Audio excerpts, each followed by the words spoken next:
ನಟ Darshan D boss ರವರು ಈಗ ಜೈಲಿನಲ್ಲಿ ಇದ್ದಾರೆ. ಯಾಕೆ ಇದ್ದಾರೆಪ್ಪ ಅಂದ್ರೆ ಚಿತ್ರದುರ್ಗದ ರೇಣುಕಾಸ್ವಾಮಿಯ ಕೊಲೆ ಪ್ರಕರಣದಲ್ಲಿ ಆರೋಪಿಯಾಗಿ ಇದ್ದಾರೆ ಅಂತ ಅನ್ನಬಹುದು. ಅದರಲ್ಲಿ ಪ್ರಮುಖರಾದವರು ನೋಡ್ರಿ, ರೇಣುಕಾಸ್ವಾಮಿಯ ಕೊಲೆ ಬಯಲಾಯಿತು ಗುಟ್ಟು ಅಂತ ವರದಿಯಾಗಿತ್ತು ನೋಡ್ರಿ. ಇಲ್ಲಿ ದರ್ಶನ್ ರವರು ನಮ್ಮ ಜೈಲಿನಲ್ಲಿ ಇದ್ದಾರೆ. ಅಲ್ಲಿ ಏನೇನು ಆಯಿತು ಹಾಗೂ ದರ್ಶನ್ ರವರು ಯಾವ ಮಾಹಿತಿಯನ್ನು ಪೊಲೀಸರಿಗೆ ಕೊಟ್ಟಿದ್ದಾರೆ ಎಂಬುದರ ಬಗ್ಗೆ ಸಂಪೂರ್ಣವಾಗಿ ನೋಡುವುದಾದರೆ ದರ್ಶನ್ ಪವಿತ್ರ ರವರ ಕ್ರೌರ್ಯ ಎಂತಹದ್ದು ಇತ್ತು ಹಾಗೂ ಎಂಬುದನ್ನು ಈಗ ಹೇಳಿದ್ದಾರೆ ನೋಡಿ. ದಿನಾಂಕ 8/6/2024 ಮಧ್ಯಾಹ್ನ ಪ್ರದೋಷ್ ನಾಗರಾಜ್ ಜೊತೆ ರಾಜರಾಜೇಶ್ವರಿ ನಗರದಲ್ಲಿರುವ ಸ್ಟೋನಿ ಬ್ರೂಕ್ ರೆಸ್ಟೋರೆಂಟ್ಗೆ ಹೋದೆವು. ಅಲ್ಲಿ ಮಾಲೀಕರಾದಂತಹ ವಿನಯ್ ಎಸ್ ಸೂರ್ಯ ಇದ್ದರು. ನಾನು ಹೋದ ಬಳಿಕ ಚಿಕ್ಕಣ್ಣ ಸಹ ಬಂದರು. ನಾವು ಅಲ್ಲಿಯೇ ಮಧ್ಯಾಹ್ನ ಊಟ ಮುಗಿಸಿ ಟೇಬಲ್ಗಳ ಮನೆ ಕುಳಿತು ಮಾತನಾಡುತ್ತಿದ್ವಿ.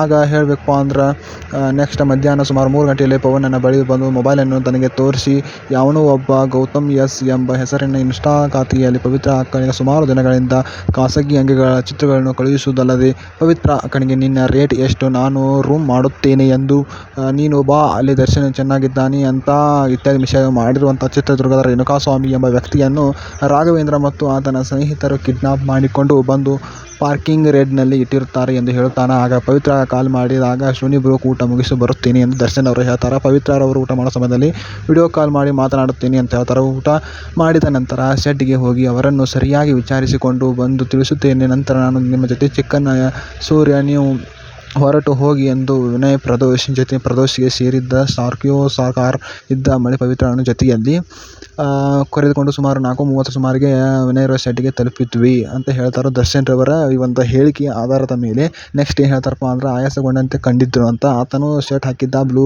ಜೀನ್ಸ್ ಪ್ಯಾಂಟ್ ಹಾಕಿದ್ದ. ಆತನಿಗೆ ನಾನು ಬರುವ ಮೊದಲು ಹೊಡೆದಂತೆ ಕಂಡು ಮೊದಲು ಹೊಡೆದಿರ್ತಾರಂತ. ಆಮೇಲೆ ನಾನು ಆತನಿಗೆ ಊಹಿಸಿ ಇವ್ರದ್ದು ನೀನೇನಾ ಎಂದು ಅವನು ಕೇಳ್ತಾನೆ. ಹೌದು ನಾನೇ ಅಂತ ಹೇಳ್ತಾನೆ. 20,000 ಸಂಬಳ ಕೊಡ್ತಾನು, ಮೇಂಟೈನ್ ಮಾಡೋಕ್ಕಾಗತ್ತೆ ಹಿಂಗೆಲ್ಲ ಏನೇನೋ ಕೇಳ್ತಾರೋ ದರ್ಶನ್ ರವರು.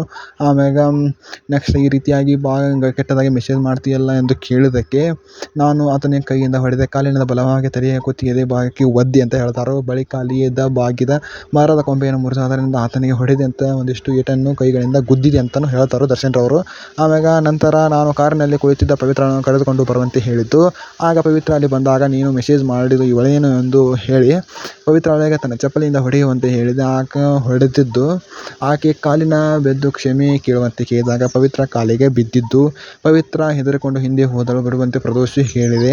ಆಮೇಲೆ ನಂತರ ವಿನಯ್ ಪವಿತ್ರಳನ್ನು ಮನೆಗೆ ಡ್ರಾಪ್ ಮಾಡಿಸುವಂತೆ ಹೇಳಿದೆ ಅಂತ ಹೇಳ್ತಾರೋ.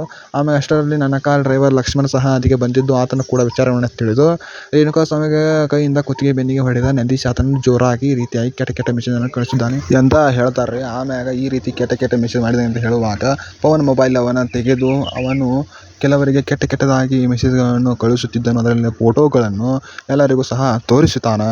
ಆಮ್ಯಾಗ ನಂತರದಲ್ಲಿ ಅವನು ಈ ರೀತಿ ಇನ್ನು ಅನೇಕ ಚಲನಚಿತ್ರ ನಟಿಯರಿಗೂ ಸಹ ಫೋಟೋ ಕಳುಹಿಸಿ ಮೆಸೇಜ್ ಮಾಡಿರೋ ಬಗ್ಗೆ ತೋರಿಸಿದ್ದು. ಈಗ ಲಕ್ಷ್ಮಣ್ ಅಣ್ಣ ಅವರ ಚಾಳಿ ಬೀಸಿದವನು ಬಹಳ ಕೆಟ್ಟದಾಗಿ ಮೆಸೇಜ್ ಅಕ್ಕನಿಗೆ ಕಳಿಸಿದ್ದಾನೆ. ಹೆಣ್ಣು ಮಕ್ಕಳ ಬಗ್ಗೆ ಗೌರವ ಇಲ್ಲ ಎಂದು ಹೇಳಿ ನನಗೂ ಸಹ ಫೋಟೋ ಮೆಸೇಜ್ ತೋರಿಸಿದನು. ಆಮ್ಯಾಗ ಇದಾದ ನಂತರ ನಾನು ವಿಷಯವನ್ನು ತಿಳಿದು ಹೊರಟಿದ್ದು ಯಾರ್ಡ್ ಗೇಟ್ ಹತ್ತಿರ ಜೀಪ್ ಹತ್ತಲು ಹೋದಾಗ ಅಲ್ಲಿ ಚಿತ್ರದುರ್ಗದ ಹುಡುಗರು ಇದ್ದು ಅವರು ಅನ್ನೋ ಒಂದು ಫೋಟೋ ಕೊಡಿ ಈ ರೀತಿಯಾಗಿ ತಮಗೆ ಆದಂತಹ ಅನುಭವವನ್ನು ದರ್ಶನ್ ಅವರು ಪೊಲೀಸರಿಗೆ ಹೇಳ್ತಾರೋ.